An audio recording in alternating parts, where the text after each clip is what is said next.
We start off on April 28, 1916, the day that Ferruccio Lamborghini was born in Renazzo, under the Taurus sign. He was raised on a family wine farm where his father taught him land work and agriculture. He didn't really like those kinds of stuff, so he liked engines much more. He would rather go fix a tractor than actually being a farmer, so fair point. After primary school, Ferruccio attended the Professional Training Institute of Fratelli Taddea, where he learned the skills of mechanics. Even though his father wasn't really agreeing with his choices, he decided to start training the workshop of a local master blacksmith, sharing his ironworking and welding secrets, which turned out to be really helpful in the long run. After working for some time, he got hired by Cavaliere Righi, the owner of the most important workshop in Bologna. His main task was maintaining the military vehicles, and the short period is crucial for his experience and competences. When he became 18, he opened a workshop in Renazzo with Marino Filippini, a friend of his who worked with Cavaliere Righi. Then came the Second World War, one of the most tragic wars in human history. Ferruccio was sent to a Greek island called Rhodes Island. Just so you know, it was here and it had mostly these kinds of sceneries. Pretty beautiful, I should say. He was so good with his mechanical abilities, he got assigned to the 50° Autoreparto Misto di Manovra, responsible for maintaining and repairing military vehicles. Being a highly popular mechanic, he becomes head of the workshop department, with which he earned the trust of the commander, who lent him his car for brake repairs, just in case it breaks.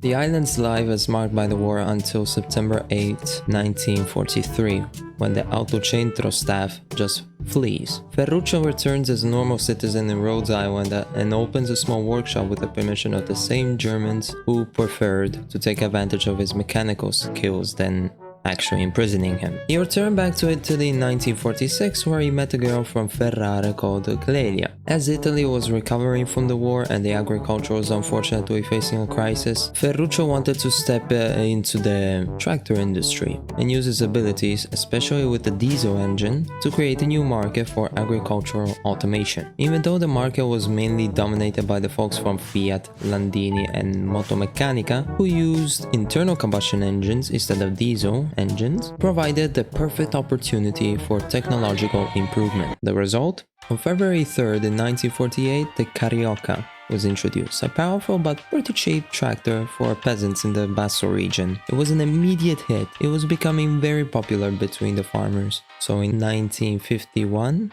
Ferruccio founded the Lamborghini Trattori, his first real production company. And in 1959, Ferruccio became interested in domestic heating industry, so he was also checking out what would be the future for domestic heating, obviously. Fast forward to the 1960s, with his success of making tractors, also with the domestic heating thing, he got quite some money to spend on a few nice cars, especially on a nice Ferrari 250 GT, which cost around $18,000 at the time. But if you consider it in today's money, that will be around $153,000.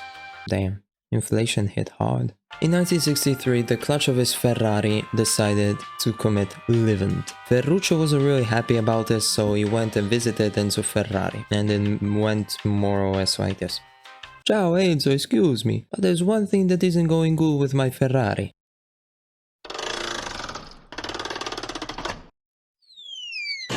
The clutch is a bit crappy, so I wanted to ask, would you like to do a partnership between me as Lamborghini and Ferrari?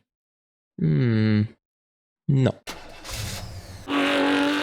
And that made Ferruccio quite pissed. So Ferruccio decided it was best to create his own sports car. He hired Gianpaolo Dallara as a project manager. Then the engine designer was Giotto Bizzarrini, who worked also with Ferrari for the 250 GT 2+2 and the GTO, other glorious cars. Then came the Turin Motor Show in the year 1963, where Ferruccio showcased 350 GT, which was the result of all the hard work they had done. Then, during the autumn of the same year, they opened the company Lamborghini Automobili. And in 1966, the P400 Miura was exhibited at the Salone dell'Auto in Turin. The car is considered a piece of art because it is, and it's been exhibited at the MoMA in New York since 1968. But what happened to the tractors? The company was facing a pretty significant crisis, to be honest, but it also received a pretty large order from the Bolivian state, which consisted in 5,000 tractors. It was a pretty big order, so why wouldn't they do that? They in fact did it. However, there was a pretty serious political situation in Bolivia, also known as, how am I supposed to pronounce that? Coup d'etat,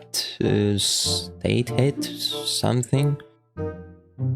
Coup d'état. Oh, okay, so this is how you pronounce it. So basically all the 5,000 built tractors were just sitting around collecting dust in the factory. And in 1971, the crisis receded, but at a pretty high cost. The buildings were sold to Fiat, so the employees that were working there could choose to work for Fiat or follow Ferruccio in a new company. Ferruccio later managed to liquidate the 5,000 tractors that were originally for Bolivia, which helped Ferruccio to restart his business. But he had to sell the tractor company to Same. And in 1972, he also sold 51% of the shares of Lamborghini Automobili while they were producing the Countach. After all of this, Ferruccio decided to purchase some land near Lake Trasimeno and moved there in 1974. He transforms an old cottage into a modern agricultural estate, transforming a farmhouse, buying more land, and creating an innovative winery. Initially, he moves to La Fiorita to relax and hunt.